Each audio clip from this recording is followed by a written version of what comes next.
Hey, what's up everyone? This is Todd Hazelton from Techno Buffalo. I'm here checking out the brand new LG G4. It was just announced in a press event in New York City. As you can see, I have the metallic backed version here, but the backs are removable and they're going to have leather ones, really high quality vegetable dyed leather. They said it takes 3 months to actually make it, and if you look close you can see it sort of has a small bend to it. It's not as obviously as curved as the G Flex, but you do have a slight curve which LG says will add to the durability of the device. But I just want to go through some of the features. You have the 5.5-inch display right up front there, and it's called Quantum HD, or Quad HD. So Quantum Quad HD, and that means that the colors are much more accurate than you'd find on some of LG's older phones and even in competitors. Okay, so to show off some of the features of that Quantum HD display, I just wanted to show the colors, and here's a video of some raspberries, I think, or frozen things. And LG, it looks like desserts too, but LG said that when you look at the similar pictures and video taken on a Galaxy S6, they look sort of more orange. The reds look more orange than they are, so they're not as accurate. And that's what LG was going for here. It's much more accurate colors. See, it's super smooth. It's powered by a Snapdragon 808 processor from Qualcomm. We saw some of the early benchmarks, and they're right on par with what you'd get with the Exynos chip from Samsung.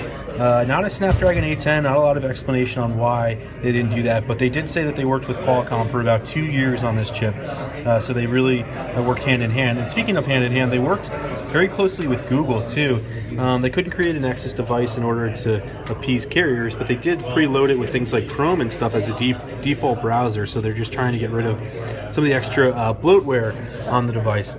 Moving around the phone though, you have an 8-megapixel front-facing camera.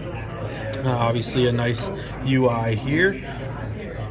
Nothing on the left-hand side. On the back, the similar controls that we saw introduced first on the G2, and that means the volume control buttons that can also be used to snap a picture, the power button there.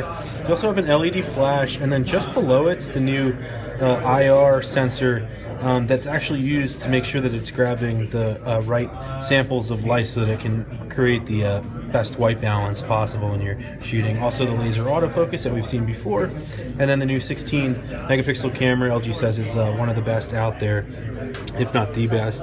Up top, not a lot. Nothing on the right, and then on the bottom you have the, see if I can get it in focus here, the 3.5mm headphone jack and the micro USB charging port. Back cover comes off, and underneath there's a 3000 milliamp hour battery, and you can also expand the storage. It has 32 gigs of onboard storage, but you can expand it up to technically 2 terabytes, although that's not available yet, so you'll probably just end up with something like 128 gigabytes right now. So just real quick, wanted to show you the camera user interface.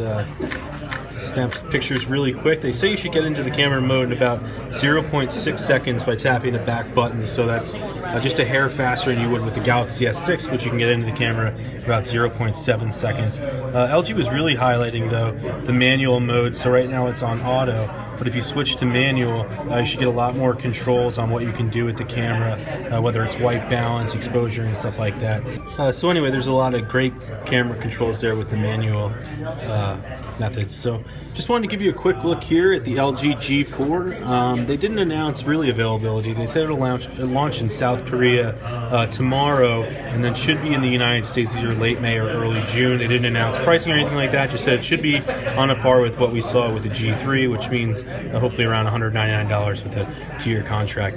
This is Todd Hazelton with Techno Buffalo, checking out the LG G4.